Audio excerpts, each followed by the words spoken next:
some of the European nations are wanting to try to make it appear to be a done deal. The IMF is strenuously trying to say that it isn't, and that the process will be a fair and transparent one. But one can't help, I think, acknowledge the fact that there is an ongoing tradition, a sort of a handshake between the United States and Europe to share out the positions between the World Bank and the IMF. I think the emerging countries are making their opinions on this quite clear this time around, especially given that when Monsieur Strauss-Kahn was selected last time, a clear signal was sent by the Europeans that effectively that would be the last time for some time that the European would head the IMF.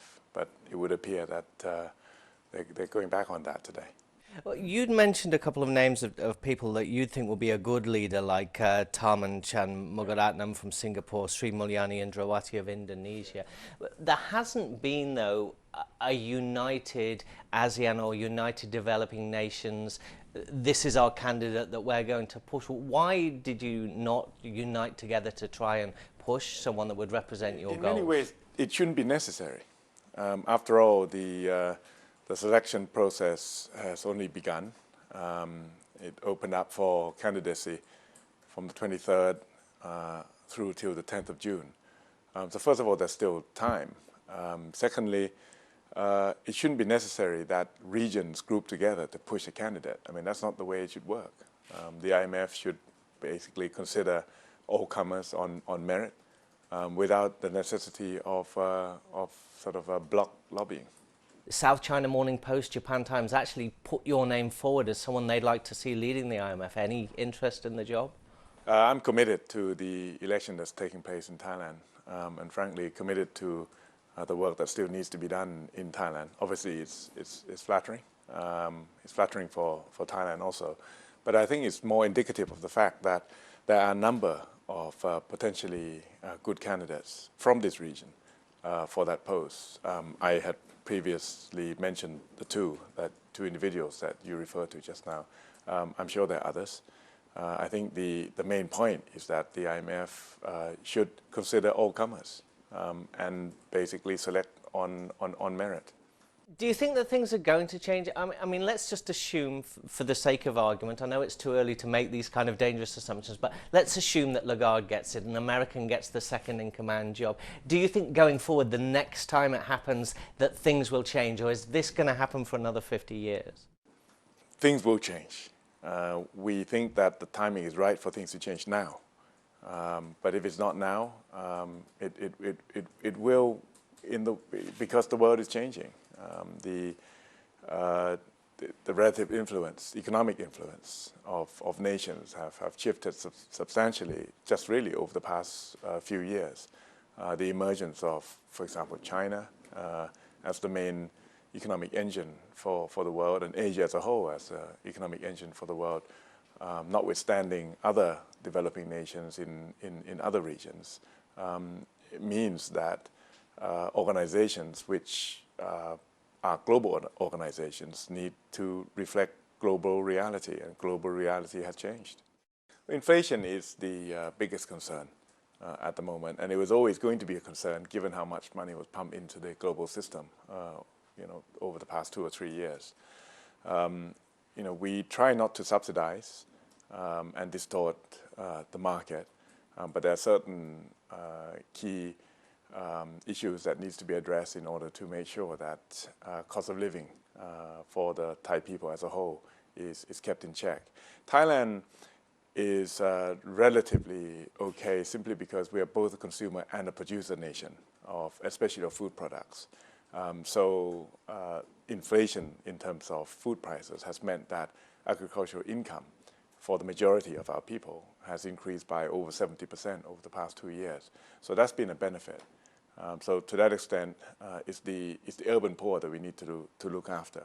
You mentioned agricultural incomes. We have an election coming up in July. The pro-Thaksin party promising 15,000 baht per tonne for rice farmers. You're guaranteeing their income 12,000 baht per paddy. Now, how can you convince them that your deal is better and it's in their interest long term if it's less money? Actually, well, apparently so.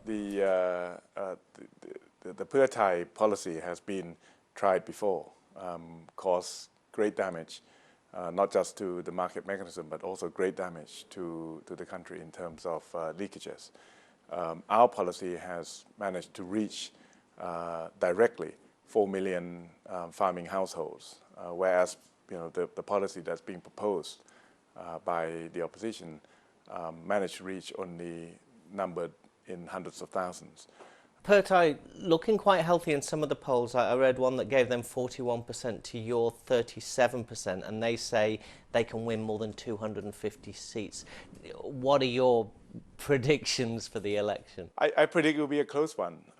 We've said from the outset that this will be a very close run election.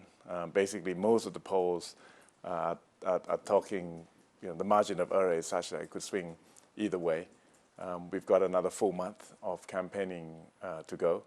I think it's very positive for Thailand that there is a general election that is taking place. I mean, given what was happening just barely a year ago. Now, Thaksin's sister Yingluck, new to politics, but quite charismatic, getting a lot of write-ups in the regional press. An experienced businesswoman maybe, but not a politician. Do you think she has what it takes to lead the country? I guess you're going to say no, but what's your take on her? Well, as you say, she's inexperienced. She has in business consistently acted as a nominee for her brother. There's no hiding the fact that he's using her again as her nominee. In fact, this time he's calling her his clone, which perhaps I think even more emphasizes this fact. But Pheu Thai is an experienced political party. She will have experienced people providing her with some support. We have seen in the past violence in the streets, the airport being occupied, disruption to life also outside of Bangkok, violence. International investors watching this election very closely, concerned that might happen again, that we may see instability in the markets. What reassurance can you give them? On our part, the only assurance that we could give is that the Democrat Party will respect the election result, come what may. I am not in a position to speak for others. I'm pleased with the fact that the past year has been a peaceful one and a year in which we've made great strides, both politically, socially, and certainly on the economic front. I'd like to be able to say that we will continue on this particular road. And basically, this is what we're saying to the Thai people.